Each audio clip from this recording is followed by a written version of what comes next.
Barrie Harrop of Windesal, thank you so much for coming down to ThinkTech. It's a pleasure, Jay. It's great to be here.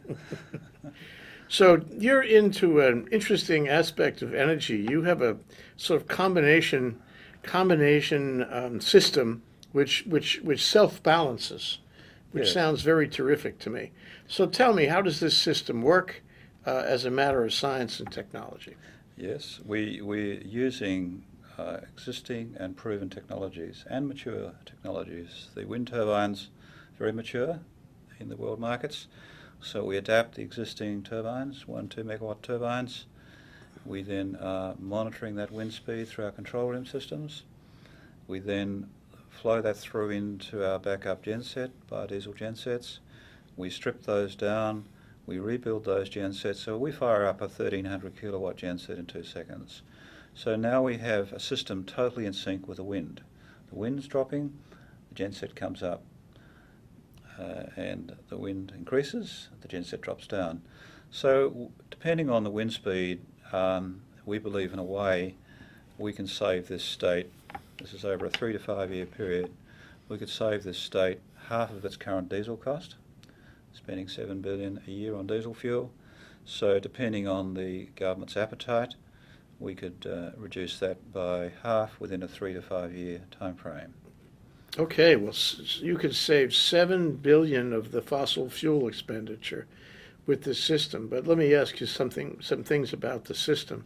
So this is essentially wind turbines to start. How big are they? They're 1 to 2 megawatt turbines, so they're large turbines. Mm-hmm. But in a more urban environment, like you have on Maui, where they may be out of kilter with the landscape, we can obviously have smaller turbines, and we would have maybe 500 kilowatt turbines, much smaller.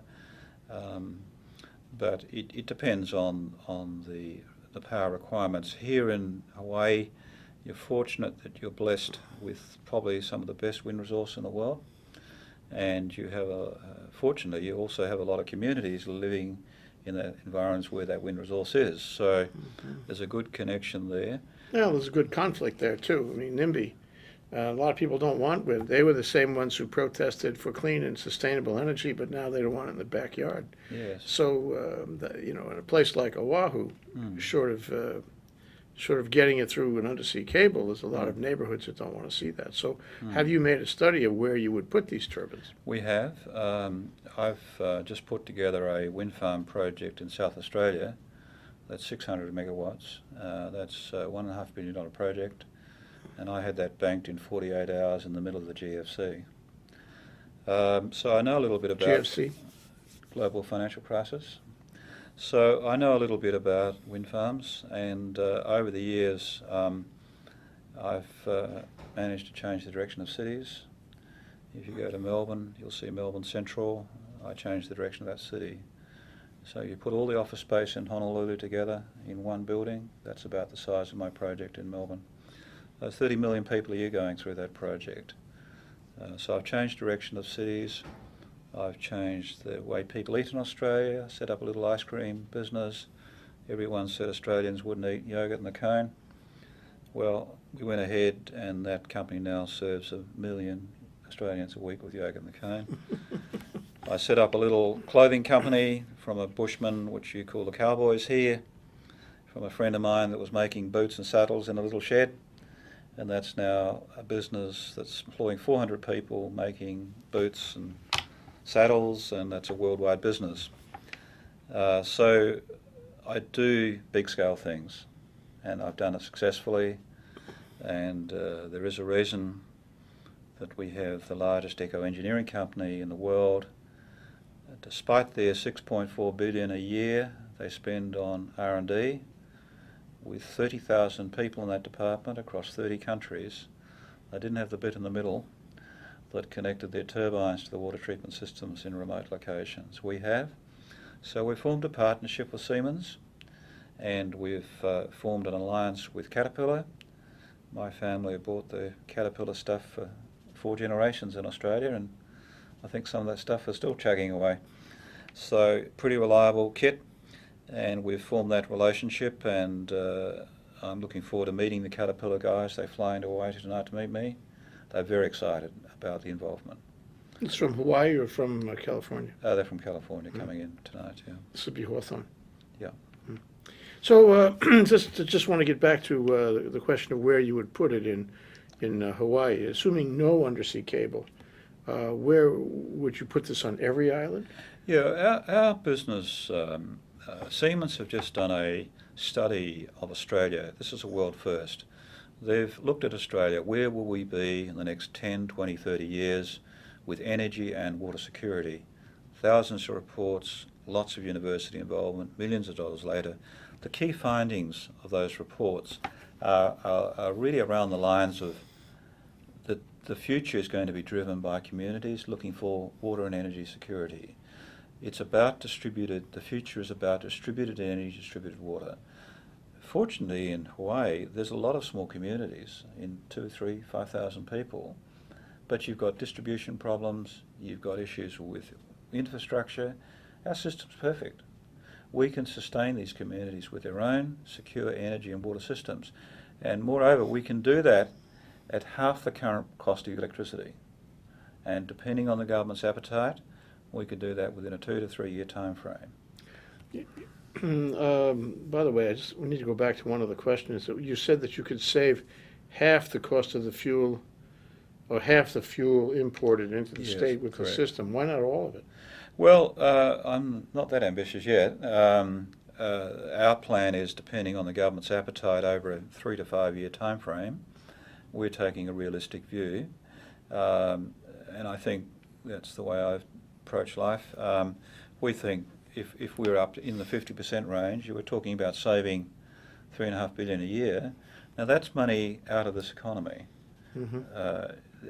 Equally, the $3 billion a year you spend on importing fresh fruit produce, that's a lot of money circulating out of this economy. So we're talking about local level jobs. If you create water security, you create energy security, you have smaller groups, smaller family groups in communities that can grow stuff and sell stuff. So you would do it on each island. Each island. Have yes. you done it? How far along are you on any island? Well, I've just spent 3 days in Maui. I was hosted by the Energy Commissioner over there, a friend of mine who's... This is the county energy The county, person. yes, correct. I'm not sure whether he'll have a job in January, but anyway. And how I got here today, a friend of mine is one of the ex-editors of Bloomberg. He has actually a house in Maui. He lives in Japan these days. He called me and said, Maui is in deep strife. Can I help them? About energy. Energy and water security. So I'm here. So the idea is that in his mind, Yes. this fellow from Bloomberg, Yes, you would come and you would put your system into Maui, correct. and you would put some windmills, turbines in, Yes. and you would put your biodiesel system in to Yes. complement that. Yes. And how much, how big are these systems when you're talking about a place like Maui? How many turbines, and how, what's the footprint of the system you're thinking about? It's not large. We need basically 1 turbine for every gigalitre of water. So that's a gigalitre of water is enough water to support a community of 2,000 or 3,000 people. So we would typically have maybe 1 to 2 turbines.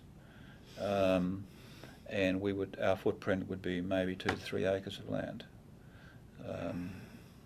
That's all we require. And what about the biodiesel system? That would be on the same That's acreage. That's all part of the kit. Are Yeah. you talking about gigaliters of water? That's a matter of delivering water for water security. Yes. But do you treat them the same as water and power, or Well, do you yes. distinguish them in some way? We do. Our system is designed to be remotely managed, so it's hooked up to a SCADA system, so it's live real time. So we're monitoring, and we can see the state of the grid. If we see the grid needs a bit of energy, we slow down the water production and shift the energy into the grid. If we see the grid's maxed out, we'll slow that down, go to water production. Water you can store cheaply, so we won't actually waste energy. So is water security a question of pumping the water into a water irrigation or water flow system? Is that what it is? Well, water security is about predictability. It's Yeah. about knowing that you've got water available 365 So it's a days. reservoir. It's a reservoir. In Australia, we've just working on a project there, which is the largest aquifer recharge project in the world. So we're taking stormwater that's running down the streams, down in the hills, out to sea, killing the seagrass, destroying the fish habitat, impacting on the reef. We've stopped that happening. So we're taking the water from 250,000 houses that ran down the gutters, out to sea, killed the seagrass, destroyed the fish habitat. We've stopped that happening. So through the community, we've built 55 ponds. We filter through natural filtration, sunlight, then we inject that water back down into the aquifer. It's like money in the bank. And when we need it, a kilometre or so down from that, we take it out, process it with Windesal, and then we can put that back into the grid. So the system that you're talking about actually includes three parts. Every system that you put in includes all three?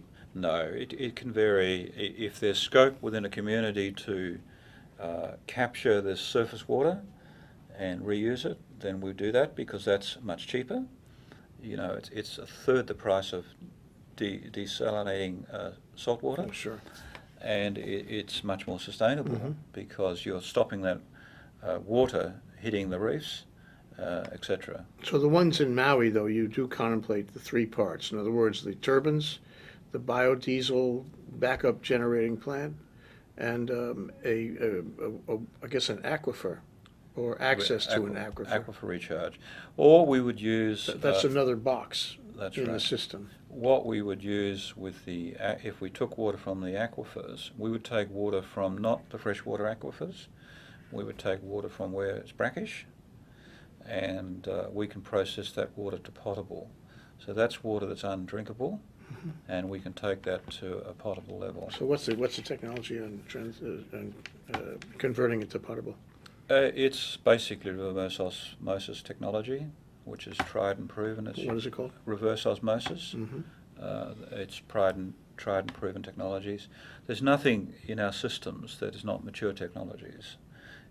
The thing that we have is the package, and we have the software that drives that package, and that's 10 years of R&D. So it's essentially that's what we have. So this is now you're in Mawson Lake, South Australia. I guess that's somewhere near Adelaide. Yes. I've been there. It's beautiful there. And Adelaide's a wonderful city, I might add. Thank you. So the question is, what have you got? What have you got for proof of concept already installed and operating for the public good in that area? Well, we've got two large projects underway. Our first project is reusing this groundwater that's captured in Salisbury Council. That's the largest aquifer recharge project in the world. We've had a lot of American delegations come to Adelaide. We are like a kind of lens into the future as to where they're going to be with impacts of climate change, and we've had a group last week from India. We have a lot of people coming to look at that project. Our second project is one that I'm very excited about. We have the largest lead smelter in the world that's pumping water 250 miles to run this plant from a river that's dying. Lead smelter, did you say? A lead smelter, yeah. Okay. This is somewhere in the outback. It's in Port Pirie, north of Adelaide. Mm. And we're going to take that plant and turn that into a green future. So we're going to take the water that's pumped 250 miles from the river that's not sustainable. Mm-hmm. We're going to give it its own water system, and then we're going to take them off the brown coal grid and give them renewable energy. So we're going to completely power that, turn that into a green future. That will secure 1,000 jobs in that community. What are the jobs? What kind of jobs are we They're talking working about? in the smelter. Ah, okay. This is a big smelter then. It's the largest in the world. And you couldn't operate that smelter without having the power and the water. Correct. Yeah. Well, there, in the 50s and 60s, there was the notion that the River Murray would flow forever was today. It's a river system in strife. It's a bit like your Colorado. that hasn't flown to the sea for 12 years. You've got 60 million Americans depending on that, and it's dropping meters, but, you know. Something like global warming, you look once and there's a glacier, you look twice and there's no glacier anymore. Yeah, and you have all these people in denial. Yeah. So, you know, freshwater security is going to be the hot issue, and in the future, communities will be looking for this freshwater security. This is serious. So, but you're not making water. We can produce. We're new water. We're a source of new water By the process of reverse osmosis. reverse osmosis. Yes, we can get it out of the air. No, that's all fantasy stuff. Oh. Yeah. Where do you get it from? We take the water from the aquifer, the brackish water. So you have to find water in the soil first. There's plenty of water on the Hawaiian Islands. No, but I mean in Australia too, wherever you are. We have very good aquifers in Australia with brackish water, like your water here, brackish. Mm-hmm. We have the largest basin in the world. We have a basin, a freshwater basin, that's the size of California. But that's an aquifer. that is the largest aquifer in the world, actually. And this is near the ocean. No, It's this is brackish? in the middle of Australia. In the middle, in the center.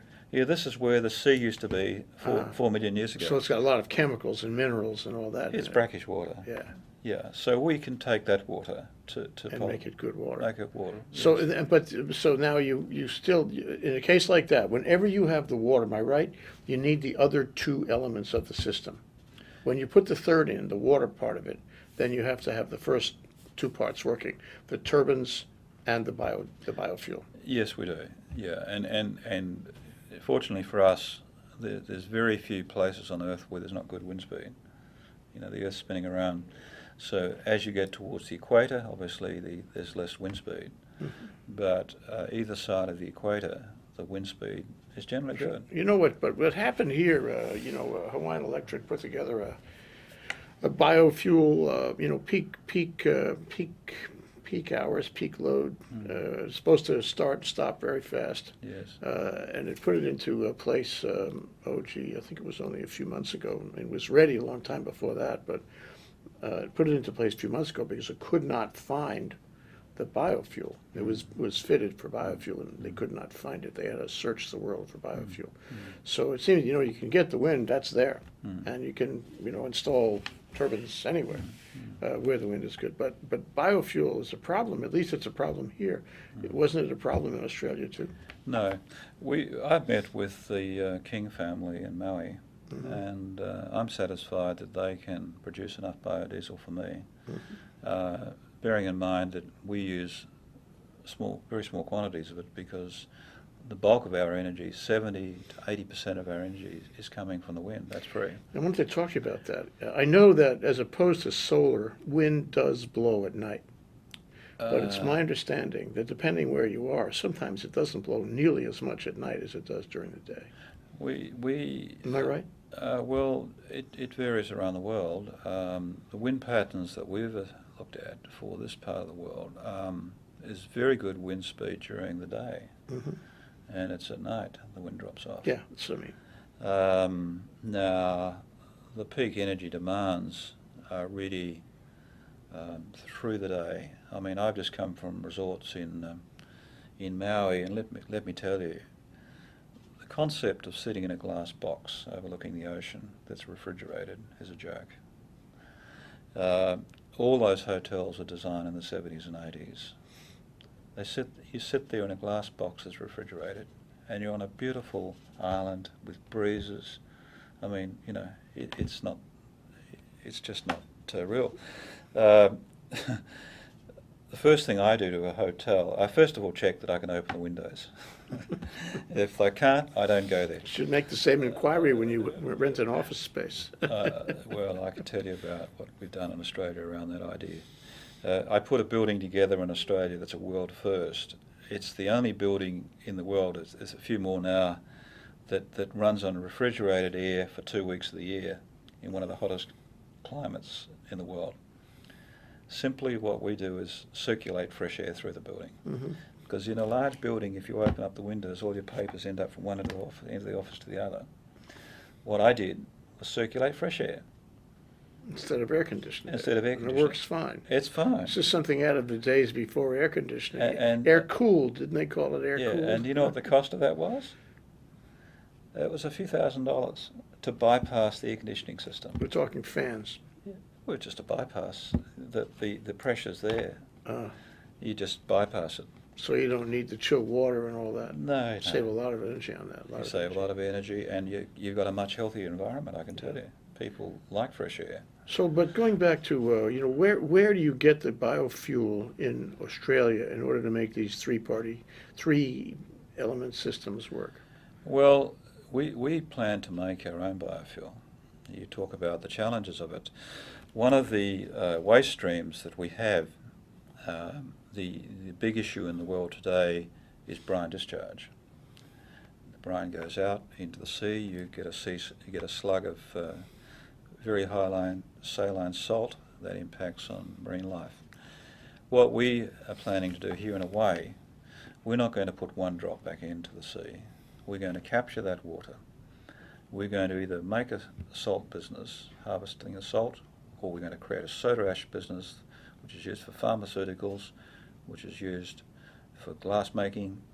But the third one that's most exciting is that we'll actually pond that brine, use our waste heat from our backup gen sets, and actually grow algae in the brine ponds. So we're going to make our own biodiesel. We're actually going to complete the loop. So that's a whole new industry that will support communities and support people that have cars that want to run on biodiesel. So quite interesting opportunities coming from that waste stream. Oh yeah, but where do you right now today? Where would you get the biodiesel? Are you growing it in Jatropha? Are you taking restaurant fat? What are you using? It's a mixture of things. In Australia, there's a lot of waste oil. From what? From cooking, stuff like that. There's a biomass product. So there's lots of biodiesel coming from a non-competitive food chain source, and I would insist on that. Okay, so that's the model. Yes. From restaurant fat, I guess, primarily. It's a whole range of things. Yeah, you've got in Australia we have a very big cattle industry. You get it from a cattle, sure, and that happens in the mainland here also. Yeah, you have a lot of waste from. And that's partly where I think Hawaiian Electric is getting it from Iowa. Right. Where it's a cattle fat. There's thing. a lot of that, and there's. What about palm oil? There's issues around palm oil. Are you involved in those issues at all? I'm a guy that's reasonably philosophical. And does that mean environmental or the other thing? Yeah, environment. I was doing sustainability before the word was invented. Okay? Now, the notion of palm oil, to me, means clearing rainforests. That's what it means. And it's just simply not sustainable. And anyone that's talking about palm oil needs to go and see a psychiatrist, because it's simply not sustainable. The concept of clearing rainforests to make a fuel is not on. But I mean, I don't know much about palm oil, but can't you replant the palm trees?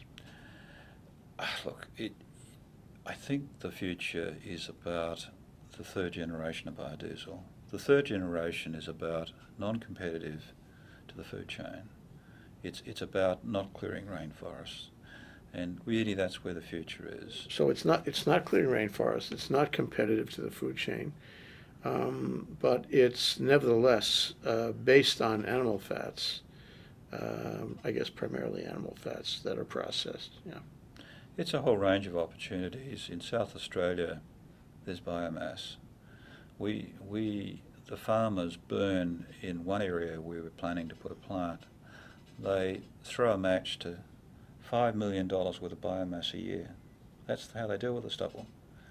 We're going to collect it and put it through digesters. Okay, but that doesn't create biofuel itself. That is, biomass is a different kind of biofuel. It's not biodiesel. It's like We can run it's that. fuel.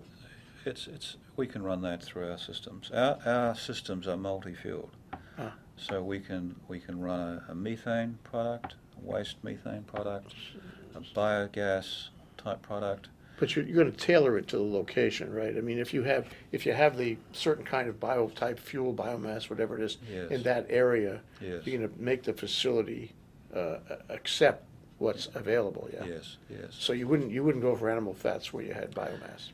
No, we'd have a mixture. We would adapt our fuel source to Of course. whatever's there. So what I heard you say earlier is that a lot of this is software, and that the idea is that the system would work efficiently because and come up and down really quickly Yes.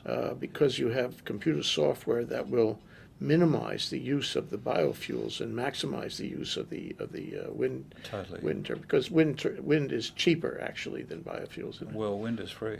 Wind is free. Thank you. There's nothing as cheap as that. But of course, you have the equipment, and some of those windmills go for what, $3-4 million for a given a megawatt. Yeah. But eventually you pay them off. Yeah. And once you pay them off, then Then it's free. then it's free. Yeah. So we factor into our modelling all of that, and So you don't like to deliver the electricity at a great distance then. So you're talking No. about distributed model. That's a local model. community-based systems. So what's Australia, the distance, the whole concept of distance is different. But I'm wondering how far what's the end of the tether, so to speak, in Australia before you say, well, this is in the wrong neighborhood already. We got to, stay in our own neighborhood for this system.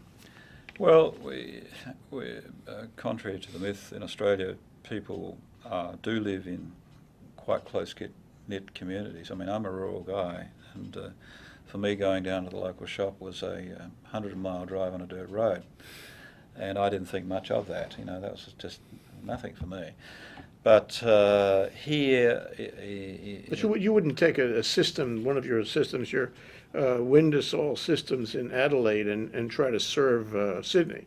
That's just too far. No, we're not doing that. Generally speaking, we would serve a community within a sort of 5 to 10 mile radius. Oh, that's not much at all. No. So the average size then of these systems as they exist in Australia, what is it? How many megawatts? We would generally be looking in the 3 to 5 megawatt range. That's all. And so you don't want to get bigger than that, because then that would take you out of local distribution. That's right. And what we do is simply put the systems into that community, and we put another system in the next community. So these are kind of like self-contained. I mean, is it where you can drive a truck up and drop the system, and there it is? It's good for go. Well, not quite, but it's a kind of a Lego set. If you think Lego, we can assemble on site our systems in 15 weeks, and we're in water production and energy production in 15 weeks. So you need a concrete pad. Pad, yes. And you need to have a windmill or two. Yes. And you need to put some kind of steel box down for the biofuel. Yeah, that all takes about 1 day. And then another steel box. Well, I imagine these are completely transportable. No? Well, they are transportable. They wouldn't, I'd be misleading to say they're portable, but they are transportable. So if the community needs to change, and by some miracle the heavens open up in a way, then you simply can reduce the number of boxes and redeploy those. Or if you find that the prognosis that we believe is going to happen in this state, with the impacts of climate change, the outlook's grim. So you'd probably be adding boxes to generate more water. I want to be the devil's advocate now for a moment. What about economies of scale? Don't you do better with a larger system than all these multiple, they're redundant neighborhood deployments? No, the large desal plant in Australia, we have $12 billion of these plants under construction.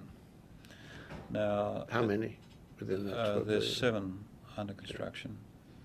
These are up to $4 billion per plant.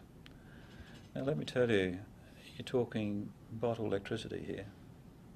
You're talking about, in each state, these plants are consuming 10% of the total energy of that state. Okay? you're talking about peak loads where decisions will have to be made in high temperature areas, high temperature weeks through the season, where some parts of the community will not get energy because the desal plant has priority.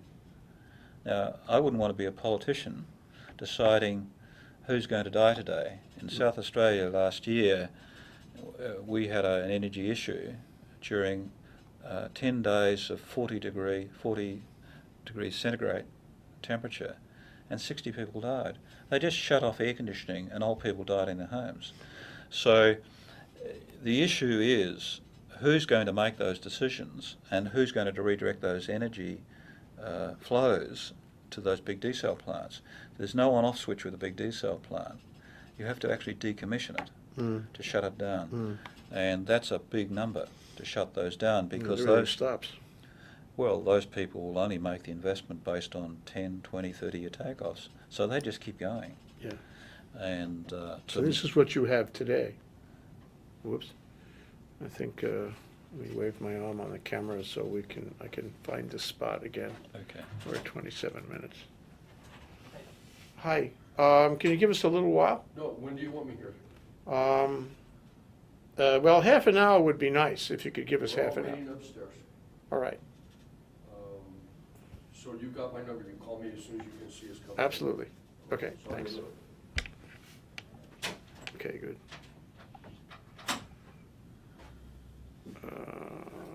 Where was we? So, yeah, so right now you're describing what it is in the conventional model, in the pure fossil diesel generating plant. And so what I hear you saying, though, is it's hard to integrate your system with the conventional system. Well, we believe the future is about distributed energy, distributed water, where the customer actually uses the system. The past was about big pipes, big pumps, high distribution cost. Over in Maui, there's one main running between the valley of those two sections of the island. It's a 36-inch main. That's maxed out. Okay? So where are you going to get the water to grow the communities, to expand the jobs, the Good investment? question. Good question. It's not going to happen. Yeah.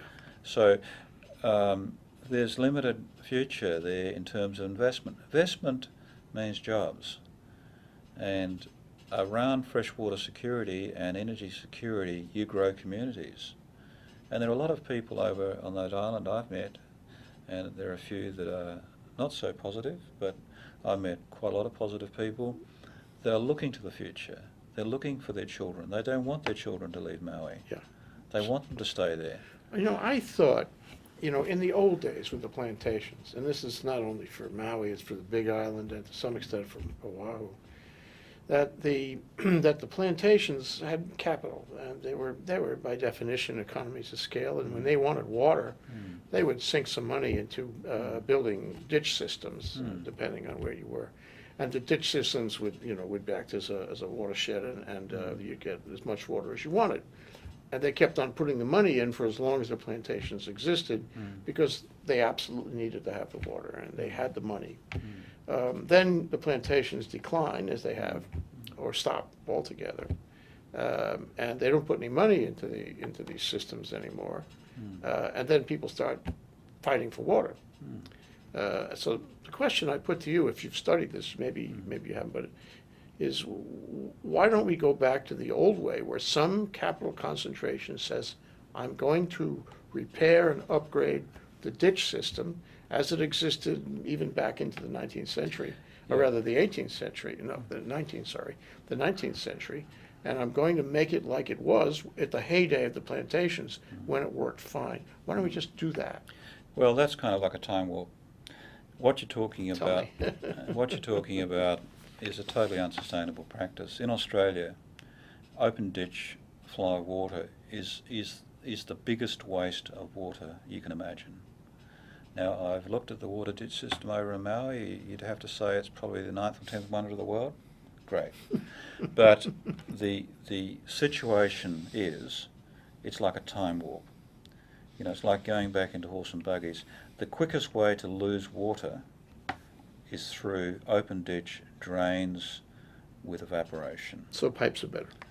Pipes are much better. You've got distribution, obviously then you have to have pumping, and you need energy for that. Here in Hawaii you have probably, you're up there in terms of the highest energy cost in the world. You're 3 to 5 times the mainland US cost of energy. So you've got a serious problem here with your GDP, the percentage of money that's going out of this economy to run energy and water. It's not sustainable. No, yeah, no argument there. Everyone agrees with that. Yes. So the only question is how you skin the cat.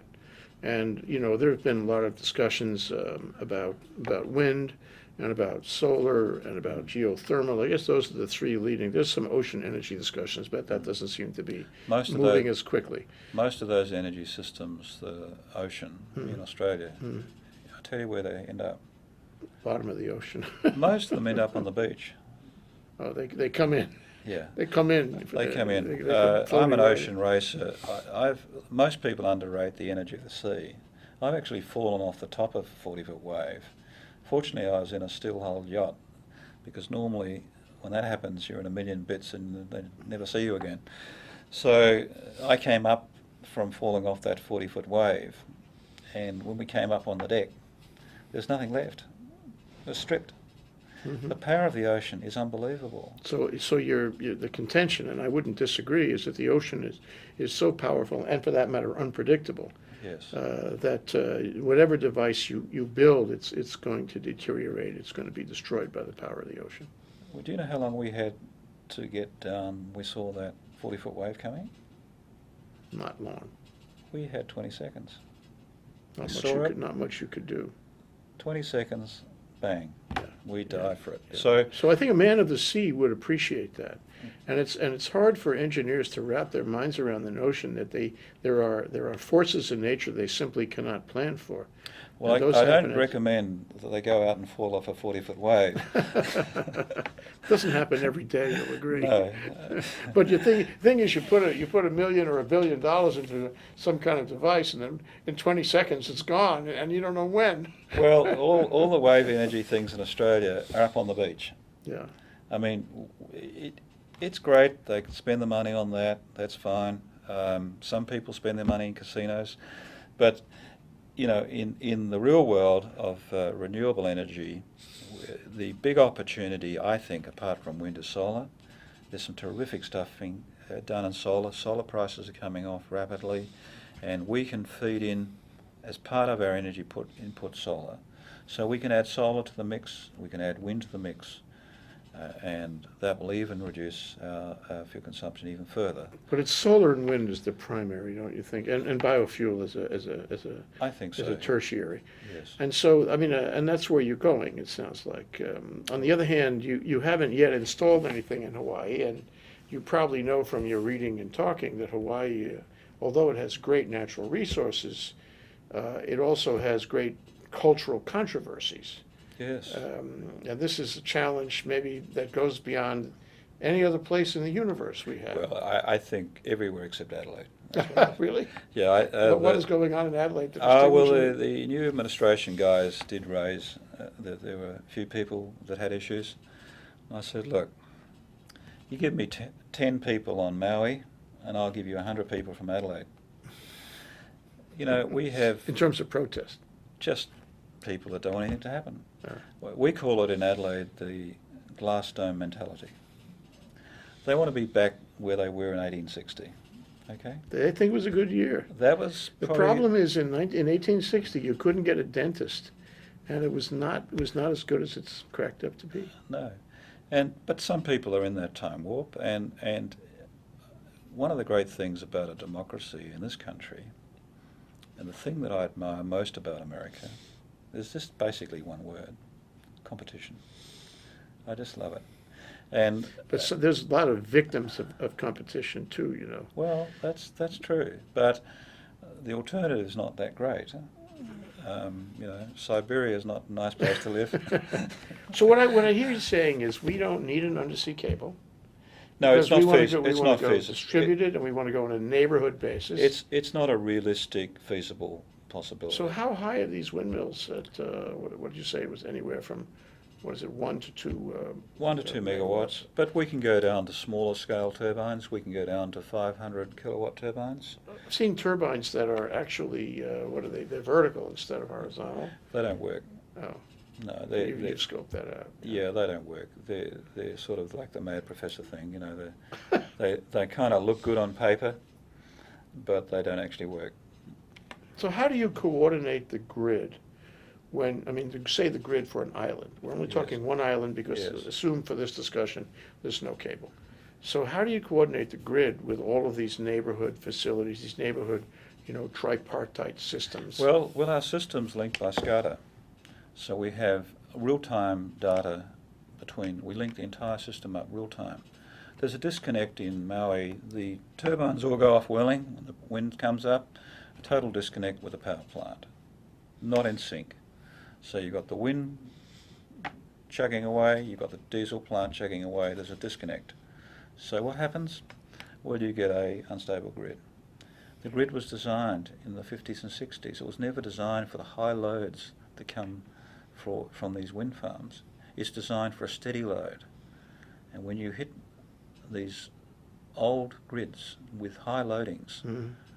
they become very unstable. Right, so this is a big question. So, and this is not going to get cured overnight because the cost of making the grid itself resilient to changes, in input, that's really expensive. So you're saying No, that it's need more than expensive. You actually have to replace the grid with for it to work. for a green grid. Yeah. Yeah, so you're saying we don't need to get into that No. because each one of these neighborhood units is so sensitive and so well balanced That's right. that it itself will generate only balanced power. Correct. And our first challenge, I met the wind farm guys over in Maui. I had breakfast with them last Saturday morning. The first thing we've offered to do them, we've offered to set up a venture structure with them, and we will put our technology into those wind farms and make them more efficiently. Within 6 months, they'll be In the produced. existing wind farms, the one in Existing- Kahiaba. Within 6 months, we believe if they have the interest, within 6 months we will make those 20 to 30% more efficient. Using the Using system, our stabilising technologies. which is the biodiesel in the No, computer. it's we have a system that will allow us to dump load the energy from the turbines. So your big value added here is that you can provide systems that will assure balanced power to HECO. Correct. It'll be constant. It'll be Correct. just perfectly constant. Correct. Is HECO interested? Well, we haven't got that far. The mission on this trip is firstly determine whether there's any serious interest from the communities, and we've talked to the counties. This afternoon I have a presentation to the Government of Hawaii. We have some The meetings. new governor? No, he's a tad busy today. I'd say so. That would have blown me away. No, I understand he's got a bit to do today, but I'm kind of thinking middle of January I'll come back. Yeah. Possibility I may meet his chief of So staff. do you think that HECO is really the principal? No, they're the principal- last peg for me. Yeah. What I do in life Yeah. is I have my own wheels. Your own wheels? My own wheels, yeah. Okay. So I don't need anyone else in life. Okay. So I look at what I want to do, what investment decisions I want to make, and I look at whether or not the community will buy it. Now, my assessment of Maui, and I haven't met anyone yet that doesn't want their energy bill cut in half, but my assessment so far is that they're going to embrace the system. Now, there will be people who don't want anything to happen. Okay, well, I'll go down to the town hall and have a slinging match with them. Okay, I'm not concerned about that. But I believe there are people in these communities that will be quite happy to have their power bill reduced by half, but more importantly, they will be even happier to know that they're not depending on imported diesel fuel. Everybody is offering them that. You're not the only one. I mean, you have all the wind people are offering them that, all the geothermal people are offering them Yeah, that. yeah. The biofuel people are offering them Yes. that. And, there's lots of promises out there, all to the same Yeah. effect. Main So difference- why is your proposal more appealing than all the other guys? Yeah, the main difference between me and all the hot statements is that I actually do things. And my But is it that what's happening here in Hawaii now today is not doing things? Well, I read what politicians have said around this place, and I've read a lot of the statements over the last 4 or 5 years. And let me tell you, there hasn't been much action. But I'm not going to argue with you about that. no, there hasn't been much action. Now, maybe that's simply because the people that are talking to them are talking about undeliverable systems. The fantasy of linking up all the islands with cables, draping it with cables, the concept of building this giant mega wind farm. These sorts of notions are kind of like fantasy land. There's just no practical understanding of the cost of linking up undersea cables. There's no practical understanding of the security issues around that someone could come along and take the entire energy system out. These are things that need practical considerations. And it's interesting to me that in the US, there hasn't been one nuclear power plant built in 30 years. Why? Because they all need subsidies. They need federal government backing. They need federal government guarantees. You look at the US energy system today, those 100 nuclear plants, they're all going past the use-by date. These plants are going to take $3 to $5 billion to decommission. No, I think the nuclear is probably something in the past. Yes. It would have been in the past anyway, but the advent of clean energy and sustainability, the whole renewable concept sort of marginalizes. There are people who still argue for nuclear, saying it's the most sustainable of all. After all, it's got a huge life. The problem is, though, that in terms of the broader definition of sustainable, there's issues, and especially here. Here, there's a special provision in the Constitution about nuclear. If you didn't know. I'm sure there is. But what is the business model that you come to? I mean, so you install, and now you've got to sell power to the grid, because in the state of Hawaii, all the power goes through the utility grid. So you've got to cut a power purchase agreement with HECO or its subsidiaries, or in Kauai, the Kauai company, and that's where your profit is. That's where you're going to recover your investment. Well, let me tell you, our modelling doesn't reflect 1 cent coming in from energy from the grid. Our model is about long-term water take-off agreements, and we will fund our model based on those take-off agreements. What's a take-off agreement? Yeah, it's a long-term. They buy, the county would buy our water, the water company would buy our water. We would then supply them under contract. If the utility companies would like to buy, we see ourselves as just another source of energy for those guys. You'd use the feed-in tariff, maybe. Yeah, we would, be open to those But discussions. there'd be parameters about how much they would be obligated to buy from you if you're Yes. a major producer like that, Yeah. I'm pretty sure. Well, I think if we could produce energy at 2/3 the cost of the diesel, they'd have to be seriously talking to us. And I think there'd be a bit of community pushback if they insisted that people in this state continue to pay the highest record prices of energy in the world when someone's offering to do it at a considerable less Well, price. this could be the issue, because right now we pay the highest prices. Everybody knows we pay Yes. the highest prices. Yes. And, and a lot of people say, well, because we pay the highest prices and all these initiatives are happening, we should wind up paying a lower price. But in fact, the cost of installing all this clean energy renewable equipment is further investment, and you've got to have a return on that. You've got to pay it back. So prices are not necessarily going to go down. In the short term or the intermediate term, they might go up.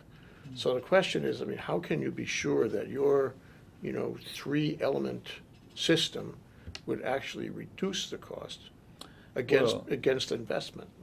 Well, we have the largest investment bank, infrastructure bank in the world backing the company. and they know a little bit about energy, and they know a little bit about risk. And This is an Australian bank. yeah, so we have the ability today, and I mean permits aside and all that, we have the ability today to deliver to these islands energy at half the current cost. That's with the This is based on investment and equipment, replacement, operating maintenance, costs, all that stuff. everything. Yeah, that's today.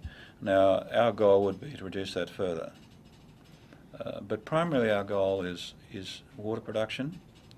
We have surplus energy. If the power utilities would like to buy our cheap energy, and they want to pass that benefit on to their customers, good. We have a number of prospects where we'll simply supply that energy to those companies anyway. Those people that want the energy. Mm-hmm. Good thing about America, you have competition.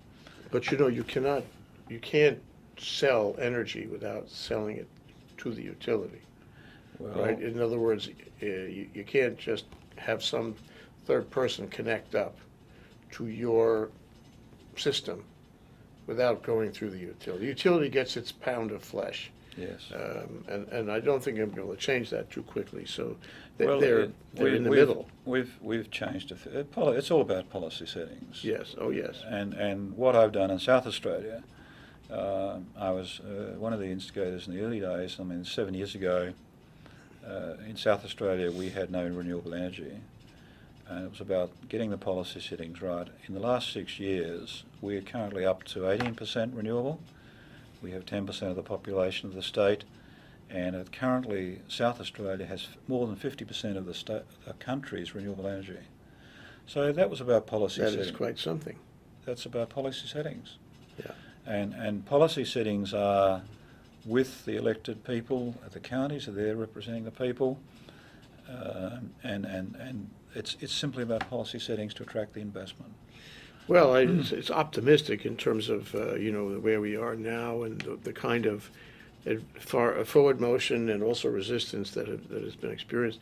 I guess I would ask you this question: given the investment experience you have, and the fact that there are investment banks in Australia that actually understand, large. I guess what you're saying is large scale investment in energy projects.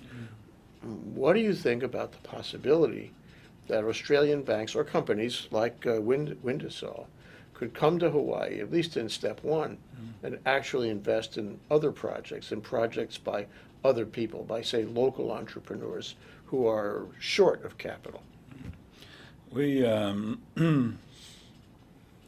It takes a lifetime to get into these inner circles, and it's not my charter in life to be helping people get there. What I tend to do is look after myself and look after my shareholders. They're number one. And if anyone comes up with anything that can benefit our offer, then we'll talk to them, and we'll give them a chance. All the components, we're looking to source all of our components locally.